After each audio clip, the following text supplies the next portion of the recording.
te whaafeilo i atu I lau whaafonga angai le nei fo I tae au ma lo le soifua manuia. Usi mai le whaafonga o Talala Radio Samoa. A liu le toa tasi ai manu nua le sfunu le tolu tangata I le whaalawelawe na tula I mai lunga le State Highway tasi la taiti rau I la wauliana nafi. Te au le lua le ana tupu ai ma e fale mai ese na ave I tangata manu nua e au fiei au kilani, fale mai Tauranga, Rotorua, ma Waikato. Ripoti o le pasi ma le taavale lea na la vevea ma e sfunu ma le tasi tu risi sai to tono le pasi. E se mai le pasi ma le taavale na feto ai o le afo ina fai na I maisi taavale e lua. Whaamaunia mai e St. John e sfunu ma le tolu tangata na ave le whale mai e au fiei la tau wa whaamanu alia ti ngā ina whaapea manu anga miti.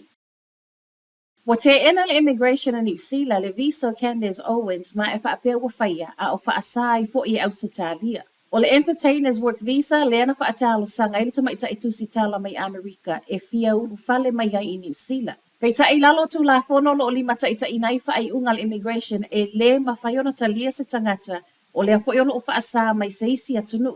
O Owens o le ana whaasai au se talia le masina talu ai ma fua il popolenga e ono whaatupu ai le vevesi ma fete e nai fina ngalo tangata ono mata upo lo o ia lau ngaina.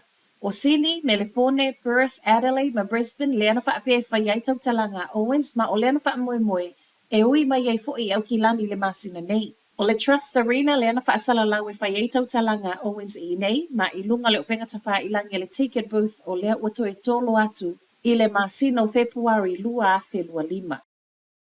Tasi tesi 5 miliona le whaasalanga tupe lea ua whaasala I le whaamisinonga le Kiwi Bank. O le wai o e ina le whale tupe mo lianga na whaia whaasanga ia te ia I le o le system to e umio na wha wau peona le sa o pe meni e totongi e ana pa anga tu sa le male tolus fulu 5 afe.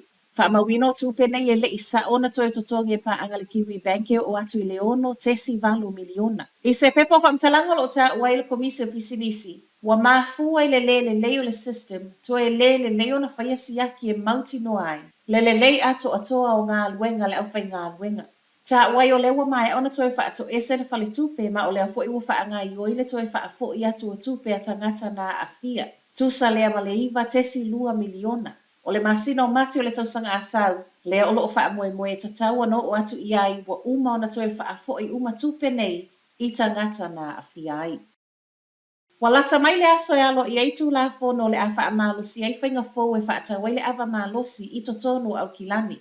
O swinga nei o le ale ma whaie ona tu e whaatau se ava malosi tu ato le tau le iwa I le po ma e le ngata I whale o lo whaata wai ava malosi ai whaapea supermarketi. Mo whale ainga mapapu o le alawa I whaatanga sa ia o atu le tau le whai le tai au pe a whai o whafo ma le taulanga whaatau au kilani e iai. A o le tu lai tolu I le vave au pe a whai o totono le taulanga. O se tasila neo swinga whaauwhi mai el pulenga nua au kilani. I lalo lana local alcohol policy ma o le aso ngafua le aso iwo te sema e alo I ai. O le sini o le nei swinga o le tu ititia leo le afianga o tangata ona o le ava malosi. Ma ua te le tausanga o tau mawhai mai se ia o mai ai. Ina whaato a wha mautu I le masino au puso.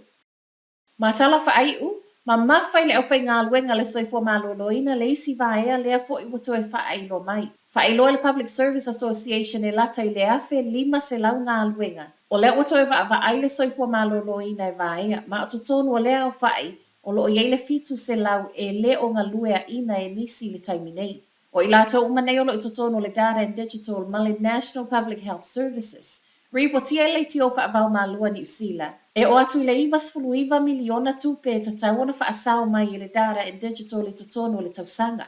Ma o vaea wato e tautau e whaasau mai ele se fululua, tesi 4 miliona. Ai se tali mai ale minister o soifua maloloina, Shane Retty, o lo o ia toe tua ia uni e se whaamaumaunga po o whai numera nei o lo o latu toe whaailo mai.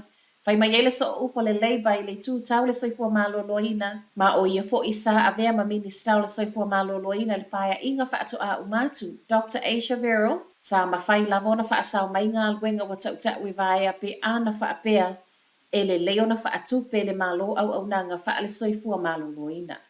O Talanalo Radio Samoa, manuia le nei tai au.